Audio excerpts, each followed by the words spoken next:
E aí, pessoal, eu vou fazer aqui uma minissérie de vídeos para mostrar um pouco sobre SQL.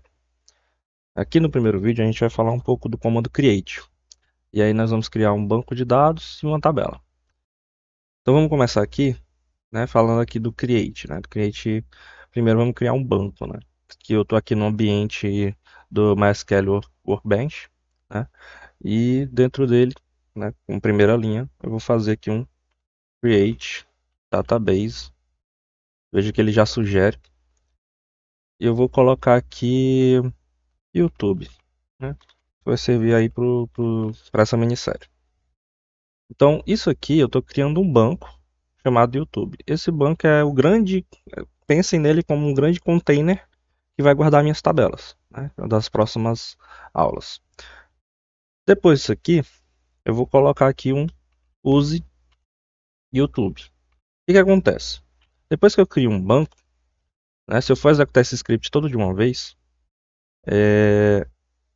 o MySQL ele precisa entender onde é que ele deve executar os próximos comandos. Então, aqui logo adiante, eu vou fazer um create table e eu estou basicamente dizendo para ele criar uma tabela, né? Mas esse aqui é um gerenciador de bancos. Eu tenho muitos bancos. Se eu mandar ele criar uma tabela, ele não vai entender onde, em qual dos bancos é para criar essa tabela. Então aqui eu estou criando um banco e eu estou dizendo use esse banco, né?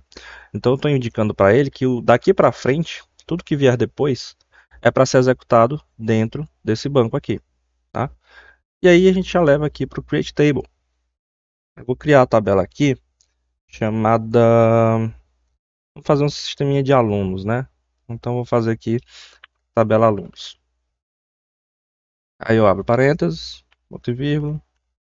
Quando eu estou criando uma tabela, eu preciso dizer o nome das colunas, a tipagem da coluna e as restrições para cada coluna, tá? Eu posso falar um pouco, adentrar também um pouco nesses conceitos em outros vídeos. Então, primeiro, o nome da coluna. Posso chamar aqui de ID, basicamente, né? O ID vai servir como nossa chave primária. Ele não é uma característica real, mas ele serve para identificar de forma única, né? A gente chama de chave surrogada, né? Chave substituta. E ele vai representar de forma única cada registro da tabela alunos. Eu prefiro criar sempre com ID. Outras colunas poderiam ser usadas como chave primária, mas eu prefiro usar sempre como ID, que facilita mais essa identificação. Então o ID ele vai ser um número inteiro, né?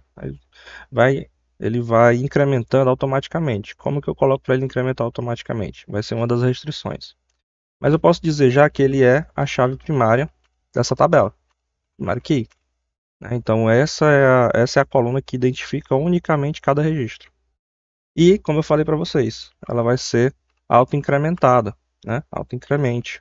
Significa que eu não preciso passar um valor para essa coluna quando eu for inserir novos alunos. Todo aluno novo automaticamente vai receber um ID que o próprio MySQL vai atribuir para ele. Depois, eu vou deixar bem simples essa primeira criação aqui, tá? Então eu vou colocar o que do aluno, né? O que mais? Qual a outra informação que eu quero gravar? Vou botar o nome, né?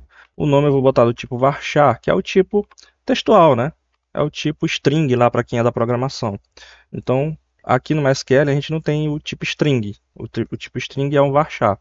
E entre parênteses eu coloco o limite, né? Quantos caracteres eu quero desse dessa coluna, quantos caracteres ela aceita. Isso aqui significa que ela aceita 255. Então, se eu tiver um nome tão gigantesco, né, raramente vai existir, mas se eu tiver um nome de 256 caracteres, o que que acontece? Ele vai pegar os 255 primeiro e aquele último lá ele descarta. Ele vai ainda registrar, mas ele vai registrar só até o limite de capacidade dele aqui, tá? E vamos colocar aqui mais um item, data de nascimento.